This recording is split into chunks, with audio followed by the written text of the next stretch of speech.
Pride and Prejudice by Jane Austen. Chapter 2. Mr. Bennet was among the earliest of those who waited on Mr. Bingley.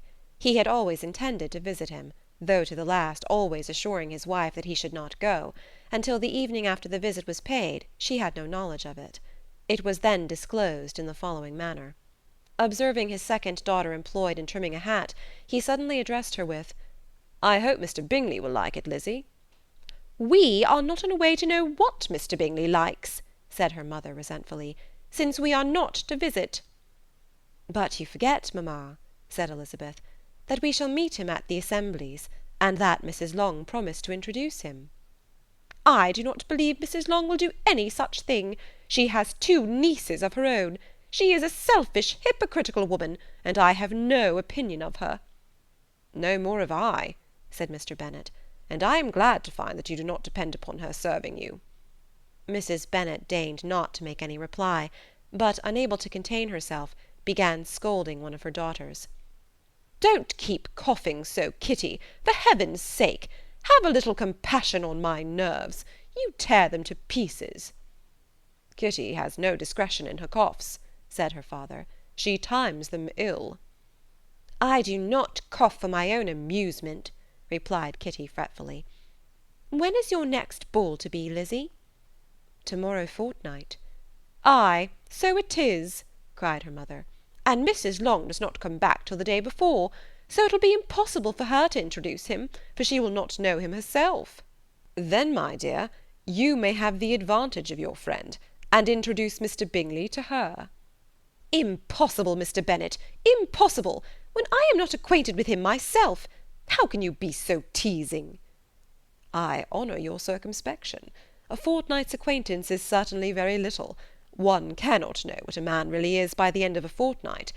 But if we do not venture, somebody else will, and after all Mrs. Long and her daughters must stand their chance, and therefore, as she will think it an act of kindness, if you decline the office, I will take it on myself." The girls stared at their father. Mrs. Bennet said only, "Nonsense, nonsense!" "What can be the meaning of that emphatic exclamation?" cried he. "Do you consider the forms of introduction, and the stress that is laid on them, as nonsense? I cannot quite agree with you there. What say you, Mary? For you are a young lady of deep reflection, I know, and read great books, and make extracts." Mary wished to say something sensible, but knew not how.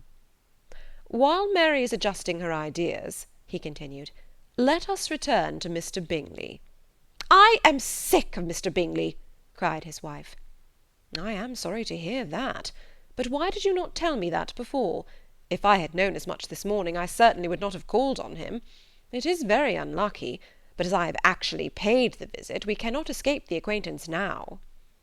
The astonishment of the ladies was just what he wished, that of Mrs. Bennet perhaps surpassing the rest, though when the first tumult of joy was over, she began to declare that it was what she had expected all the while. "How good it was in you, my dear Mr. Bennet! But I knew I should persuade you at last. I was sure you loved your girls too well to neglect such an acquaintance. Well, how pleased I am! And it is such a good joke, too, that you should have gone this morning, and never said a word about it till now." "Now, Kitty, you may cough as much as you choose," said Mr. Bennet, and as he spoke he left the room, fatigued with the raptures of his wife. "What an excellent father you have, girls," said she, when the door was shut. "I do not know how you will ever make him amends for his kindness, or me either, for that matter. At our time of life it is not so pleasant, I can tell you, to be making new acquaintances every day, but for your sakes we would do anything. Lydia, my love, though you are the youngest, I dare say Mr. Bingley will dance with you at the next ball." "Oh," said Lydia stoutly, "I am not afraid, for though I am the youngest, I'm the tallest." The rest of the evening was spent in conjecturing how soon he would return Mr. Bennet's visit, and determining when they should ask him to dinner. Chapter 3.